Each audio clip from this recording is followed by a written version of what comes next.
नमस्कार दोस्तों, आज हम बात करेंगे श्री गीता के बारे में। श्री गीता उपनिषदों का सार है। महाभारत युद्ध के समय रणभूमि में भगवान श्री कृष्ण ने अर्जुन को जो ज्ञान दिया था वह गीता में बताया गया है। गीता में ऐसी बहुत सी बातें हैं जो मनुष्य को जीवन की कई कठिनाइयों को आसान बनाती हैं। इतना ही नहीं, गीता पढ़ने पर मनुष्य को बहुत सी नई जानकारियाँ भी मिलती हैं। साथ ही हर अध्याय के नियमित पाठ का अपना लाभ और महत्व है। भगवान शिव ने देवी पार्वती को गीता के पहले अध्याय के पाठ का महत्व जो बताया है वही यहाँ हम आपके लिए प्रस्तुत कर रहे हैं। लेकिन गीता के पहले अध्याय के महत्व को जानने से पहले जान लीजिए श्रीमद् भागवत गीता के प्रथम अध्याय की खास बातें। गीता के पहले अध्याय का नाम अर्जुन विषाद योग है। इस अध्याय में कुरुक्षेत्र के मैदान में उपस्थित बंधुओं और संबंधियों को सामने देखकर अर्जुन के मन में उठे विषाद और मन स्थिति का वर्णन किया गया है, जिसे संजय धृतराष्ट्र को बताते हैं।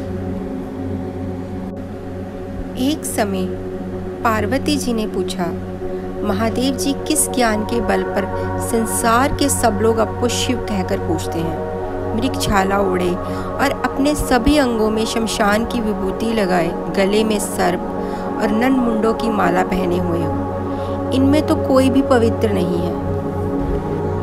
फिर आप किस ज्ञान से पवित्र माने जाते हैं? तब महादेव ने उत्तर दिया, हे प्रिय, सुनो, मैं गीता ज्ञान को अपने हृदय में धारण करने से पवित्र माना जाता हूँ। इस ज्ञान से मुझे बाहर के कर्म नहीं व्यापते।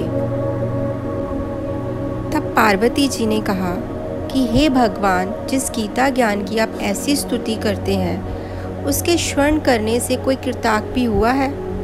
तभी महादेव ने उत्तर देते हुए कहा कि इस ज्ञान को सुनकर बहुत से जीव कृतार्थ हुए हैं और आगे भी होंगे।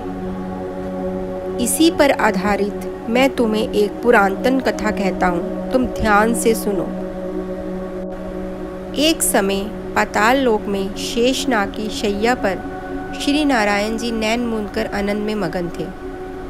उस वक्त भगवान के चरण दबाते हुए लक्ष्मी जी ने पूछा, हे प्रभु, निंद्रा और आलस्य तो उन पुरुषों को व्यापता है जो जीव तामसी होते हैं, फिर आप तो तीनों गुणों से अतीत हो। आप तो वासुदेव हो। आप जो नेत्र मूंद रहे हो, इससे मुझे बड़ा आश्चर्य हो रहा है। तभी नारायण जी ने उत्तर देते हुए कहा, हे लक्ष्मी, मुझको निंद्रा आलस्य नहीं व्यापता। एक शब्द रूप जो भगवत गीता है उसमें जो ज्ञान है उसके आकार रूप है। यह गीता शब्द रूप अवतार है। इस गीता में यह अंग है। 5 अध्याय मेरा मुख है, 10 अध्याय मेरी भुजा है, 16वां अध्याय मेरा हृदय और मन और मेरा उदर है, 17वां अध्याय मेरी जंघा है, 18वां अध्याय मेरे चरण है। गीता श्लोक ही मेरी नाड़ियाँ हैं और जो गीता के अक्षर हैं वह मेरा रोम है। ऐसा मेरा शब्द रूपी जो गीता ज्ञान है उसी के अर्थ मैं हृदय में विचार करता हूँ और बहुत आनंद अनुभव करता हूँ। तभी लक्ष्मी जी बोली, हे नारायण जी, जब श्री गीता का इतना ज्ञान है तो उसको सुनकर कोई जीव कभी कृतार्थ भी हुआ है? सो मुझसे कहो। तब श्री नारायण जी ने कहा, हे लक्ष्मी, गीता ज्ञान को सुनकर बहुत से जीव कृतार्थ हुए हैं, सो तुम श्रवण करो। एक व्यक्ति था जो चांडालों के कर्म करता था और तेल नमक का व्यापार करता था। उसने एक बकरी पाली। एक दिन वह बकरी चराने के लिए वन में गया और वृक्ष के पत्ते तोड़ने लगा। वहाँ उसे एक सांप ने डस लिया, जिससे वह तुरंत मर गया। मरने के बाद उसने बहुत से नरक भोगे और फिर उसका जन्म बैल के रूप में हुआ। उस बैल को एक भिक्षुक ने मोल लिया। वह भिक्षुक उस पर चढ़कर सारा दिन भीख मांगता फिरे। जो कुछ भी वह भिक्षा मांग कर लाता वह उसे अपने परिवार के साथ मिलकर खाता और बैल सारी रात द्वार पर खड़ा रहता। बैल के खाने पीने का भी कोई ख्याल नहीं करता था और सुबह होते ही बैल पर चढ़कर फिर मांगने निकल जाता। जब बहुत दिन हो गए तो वह बैल भूख से गिर गया, लेकिन उसके प्राण नहीं निकले। नगर के लोगों ने देखा तो उस बैल को कोई तीरथ का फल दे, कोई व्रत का फल दे, तब भी उस बैल के प्राण नहीं छूटे। तभी एक दिन एक गणिका वहाँ आई। उसने लोगों से पूछा, यह कैसी भीड़ है?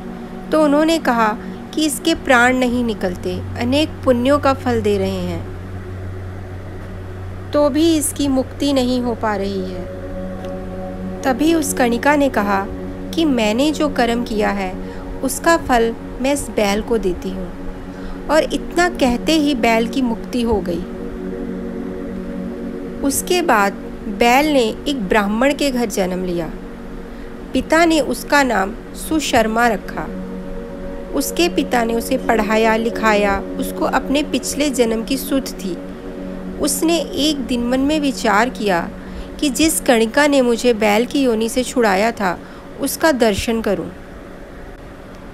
वह चलते चलते गणिका के घर गया और कहा, आप मुझे पहचानती हैं? तब गणिका ने उत्तर दिया, मैं नहीं जानती तुम कौन हो। तब उसने कहा कि मैं वही बैल हूँ जिसको आपने अपने पुण्य दिए थे। तब मैं बैल की योनि से छूटा था और अब मैं विप्र के घर में जन्मा हूँ। आप अपना मुझे पुण्य बताएं। तभी गणिका ने कहा कि मैंने कोई भी पुण्य नहीं किया, परंतु मेरे घर में एक तोता है, वह रोज़ सवेरे कुछ पढ़ता है, मैं उसका वाक्य सुनती हूँ, उस पुण्य का फल मैंने तुम्हें दिया था। तभी विप्र ने तोते से पूछा कि तू सवेरे क्या पढ़ता है? तोते ने कहा, मैं पिछले जन्म में विप्र का पुत्र था।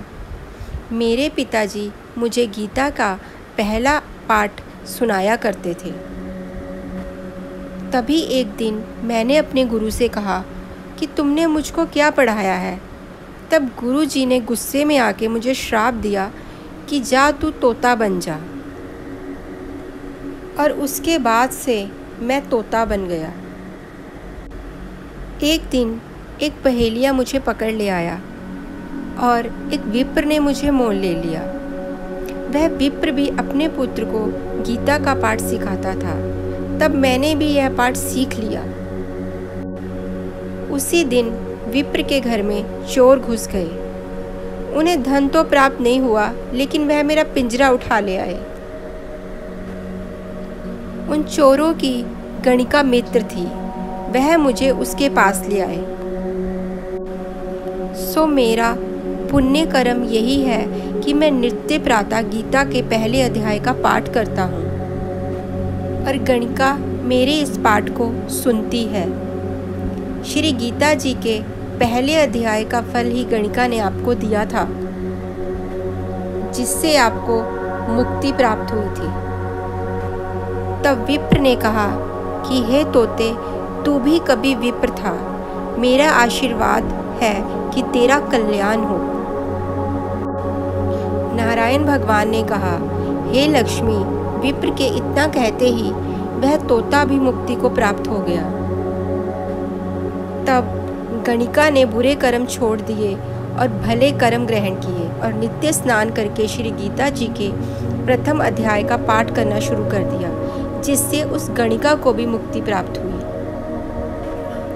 इस प्रकार दोस्तों, भगवान नारायण ने श्री लक्ष्मी माता को गीता के महत्व के बारे में बताया।